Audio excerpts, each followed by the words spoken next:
సామెతల గ్రంథము 13వ అధ్యాయము. తండ్రి శిక్షించును, కుమారుడు జ్ఞానము గలవాడగును. అపహాసకుడు గద్దింపునకు లోబడడు. నోటి ఫలము చేత మనుష్యుడు మేలుననుభవించును.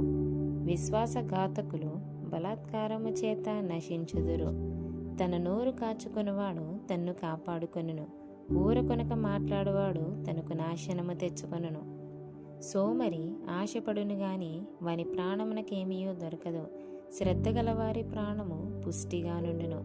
నీతిమంతునికి కళ్ళమాట అసహ్యము. భక్తిహీనుడు నిందించుచు అవమానపరచును. యథార్థవర్తనునికి నీతియే రక్షకము. భక్తిహీనత పాపులను చెరిపివేయును. ధనవంతులమని చెప్పుకొనుచు లేమికి గలవారు కలరు. దరిద్రులమని చెప్పుకొనుచు బహుధనము గలవారు కలరు. ఒకని ప్రాణమునకు వాని ఐశ్వర్యము ప్రాయశ్చిత్తము చేయును. దరిద్రుడు బెదిరింపు మాటలు వినడు. నీతిమంతుల వెలుగు తేజరిల్లును. భక్తిహీనుల దీపము ఆరిపోవును. గర్వము వలన జగడమే పుట్టును. ఆలోచన వినువానికి జ్ఞానము కలుగును. మోసము చేత సంపాదించిన ధనము క్షీణించిపోవును. కష్టము చేసి కూర్చుకొనువాడు తన ఆస్తిని వృద్ధి చేసుకొనును. కోరిక సఫలము కాకుండుట చేత హృదయము నొచ్చును. సిద్ధించిన మనోవాంఛ జీవవృక్షము. ఆజ్ఞను తిరస్కరించువాడు అందువలన శిక్షనుందును. ఆజ్ఞ విషయమై భయభక్తులు గలవాడు లాభము పొందును.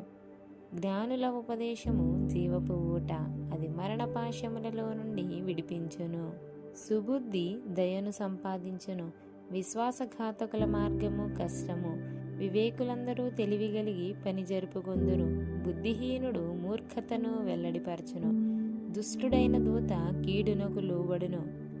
నమ్మకమైన రాయబారి ఔషధము వంటివాడు. శిక్షను ఉపేక్షించువానికి అవమాన దరిద్రతలు ప్రాప్తించును. గద్దింపును లక్ష్యపెట్టువాడు ఘనత నొందును. ఆశ తీరుట ప్రాణమునకు తీపి. చెడుతనమును విడిచుట మూర్ఖులకు అసహ్యము. జ్ఞానుల సహవాసము చేయువాడు జ్ఞానము గలవాడగును. మూర్ఖుల సహవాసము చేయువాడు చెడిపోవును. కీడు పాపులను తరుమును. నీతిమంతులకు మేలు ప్రతిఫలముగా వచ్చును. మంచివాడు తన పిల్లల పిల్లలను ఆస్తికర్తలనుగా చేయును. పాపాత్ముల ఆస్తి నీతిమంతులకు ఉంచబడును.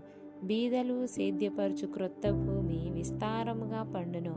అన్యాయము వలన నశించువారు కలరు. బెత్తము వాడని వాడు తన కుమారునికి విరోధి. కుమారుని ప్రేమించువాడు వానిని శిక్షించును. నీతిమంతుడు ఆకలి తీరా భోజనము చేయును. భక్తిహీనులు కడుపునకు లేమి కలుగును.